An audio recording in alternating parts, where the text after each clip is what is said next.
दोस्तों नमस्कार। आज मैं फिर से वीडियो बना रहा हूँ। क्लास 9th का है, चैप्टर 6। जो मैंने पहले पार्ट में बताया था उसके आगे बताने जा रहा हूँ। जो कुछ महत्वपूर्ण तथ्य थे बेसिस के बारे में, उसी के आगे मैं जानकारी दे रहा हूँ। ये समझिएगा। तो मैं आपको आज बता रहा हूँ कि कोण क्या होता है।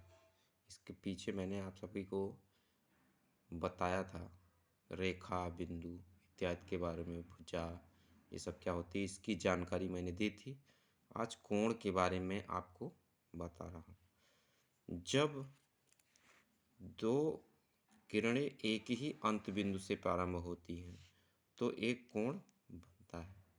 अंत बिंदु यही है, ये अंत बिंदु है जहाँ से किरणें चालू हो रही हैं। क्यों किरण मैंने बताया था क्या होता है। किरण मैंने पिछले अभ्यास में, अगर आप लोगों ने वो वीडियो नहीं देखा हो तो कृपया आप देख लीजिए, आप लोगों को ज़्यादा समझ में आएगा। दोनों किरणें कोण की भुजाएं कहलाती हैं। ये भुजा है, ये भी भुजा है, दो भुजाएं हैं, और ये अंत बिंदु है, तो यही शीर्ष भी कहलाता है और ये कोण कहलाता है। तो आप लोग समझ गए होंगे कोण क्या होता है। आगे चलिए देखते हैं कोण के प्रकार। कोण कितने प्रकार के होते हैं तो देख लेते हैं। कोण समानता, तो पहला प्रकार होता है न्यून कोण। आप लोग सभी जानते ही होंगे कि न्यून कोण किसे कहते हैं। 90 अंश से कम के प्रत्येक कोण को न्यून कोण कहते हैं, जिसका मान 0 अंश से अधिक और 90 अंश से कम होना चाहिए। या ऐसा कह सकते हैं 0 डिग्री और 90 डिग्री के बीच के कोण। 0 डिग्री और 90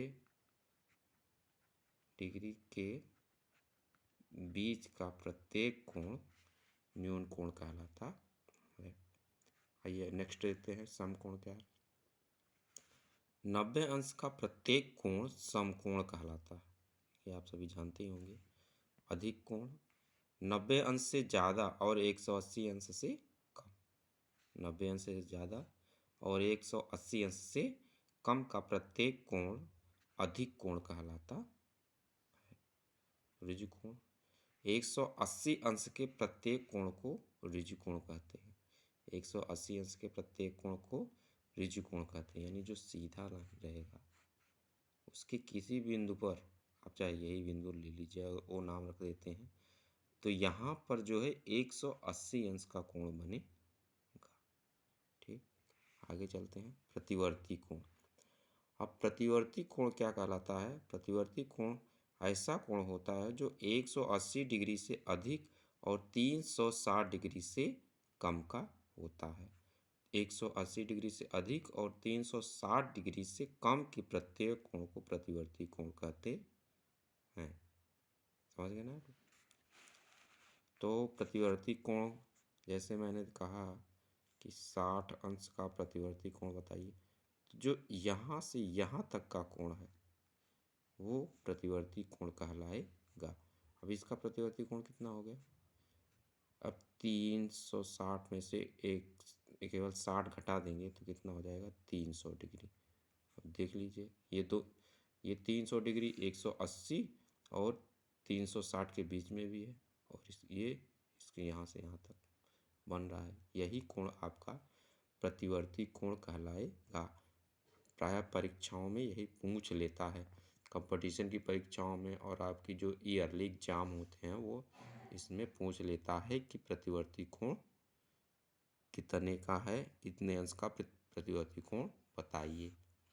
अगला कोटि पूरक या पूरक कोण कौन कहलाते हैं। कोटि पूरक या पूरक कोण कौन कहलाते हैं। अक्सर सवालों में दे देता है कि ये कोण कोटि पूरक हैं, तो हम लोग ये परिभाषा ही नहीं जान पाते कि कोटि पूरक कोण क्या होता है। तो ये बहुत महत्वपूर्ण है। यदि दो कोणों का योग एक समकोण के बराबर हो तो वे पूरक कोण या कोटि पूरक कोण कहलाते। कोई भी दो ऐसा कोण जिसका योग 90 अंश हो जाए वो क्या कहलाएगा? कोटिपूरक कोण कहलाएगा। कोटिपूरक कोण कहलाएंगे। ठीक, ऐसे दो कोण जिनका योग 90 अंश हो जाए वो कोटिपूरक कोण कहलाएंगे। जैसे कि 60 और 30, ये दोनों का योग कितना हुआ? 90 हुआ। इन दोनों का योग कितना हुआ? 90 हुआ। तो हम कहेंगे कि ये दोनों कैसे कोण है? कोटिपूरक कोण है। कैसे कोण है? कोटिपूरक कोण है या पूरक कोण है। आगे समपूरक कोण देख लेते हैं कि समपूरक कोण क्या होते हैं।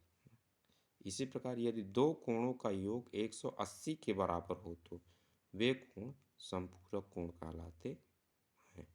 यदि दो कोणों का योग 180 के बराबर हो तो वे कोण समपूरक कोण कहलाते हैं। जैसे 90 और 90, इन दोनों का योग कितना हुआ? 90 प्लस 90 प्लस 90 कितना हो गया? 180। और ये 120 प्लस 60, ये भी कितना हो गया? 180। तो हम कह सकते हैं कि ये कोण का युग्म और ये कोण का युग्म कितना हो गया? समपूरक हो गया। क्या हो गया? समपूरक कोण हो गया। आगे देख लेते हैं।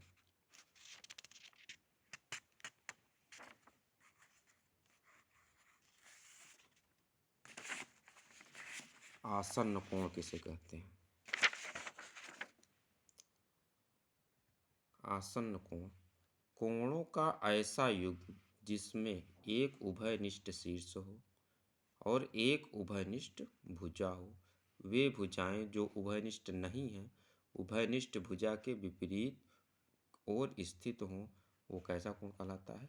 आसन्न कोण कहलाता है। अब इसको समझते हैं। कोणों का ऐसा युग्म, युग का मतलब जोड़ा, युग का मतलब जोड़ा, जिसमें एक उभयनिष्ठ शीर्ष हो, यानी उभयनिष्ठ ये बीस, जैसे हम इसमें देखते हैं कि उभयनिष्ठ जो शीर्ष है बी, वो दोनों कोणों में, इसमें भी है और इसमें भी है, इसमें भी है और इसमें, ये शीर्ष जो है दोनों में, ये शीर्ष जो है दोनों में है। तो ऐसा होना चाहिए आसन्न कोण होने के लिए।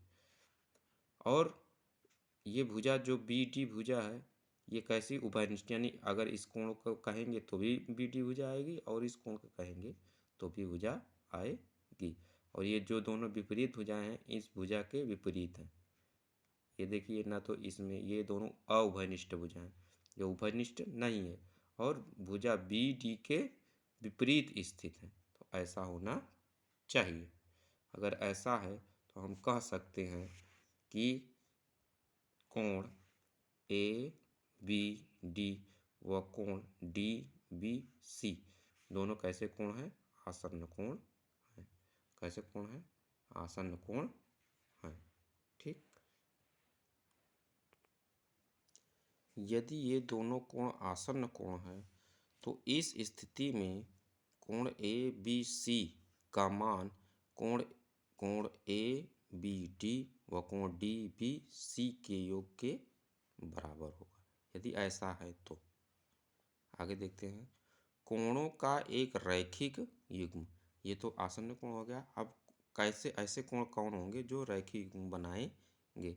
यदि अउभयनिष्ठ भुजा, ये तो भुजा उभयनिष्ठ थी, अउभयनिष्ठ यानी ये और ये, यानी ए बी और बी सी भुजाएं, बी ए यानी बी ए और बी सी एक रेखा बनाए, एक रेखा बनाए, एक ही रेखा मतलब एक सीधी रेखा बनाए, एक सीधी रेखा बनाए, तो यह क्या होगा? तो यह इसी प्रकार हो जाएगा। जब सीधी रेखा बनाएंगे तो इस प्रकार हो जाएगा। सीधी रेखा बनाएंगी तो इसी प्रकार से हो जाएगा जैसा कि ये चित्र है। ये चित्र देखिए ए बी और बी सी, अब देखो एक ही रेखा में है दोनों। कैसे हैं? एक ही रेखा ए सी जिसके बीच में बी बिंदु है। अगर ऐसा होता है तो कोण ए बी डी और कोण डी बी सी कोणों का क्या कहलाएगा? रैखिक युग्म कहलाएगा। कोणों का रैखिक युग्म कहलाएगा। हम यह कह सकते हैं कि यह कोण रैखिक युग्म कोण बनाते हैं। ये दोनों कोण, कोण ए बी डी और कोण डी बी सी रैखिक युग्म कोण बनाते हैं।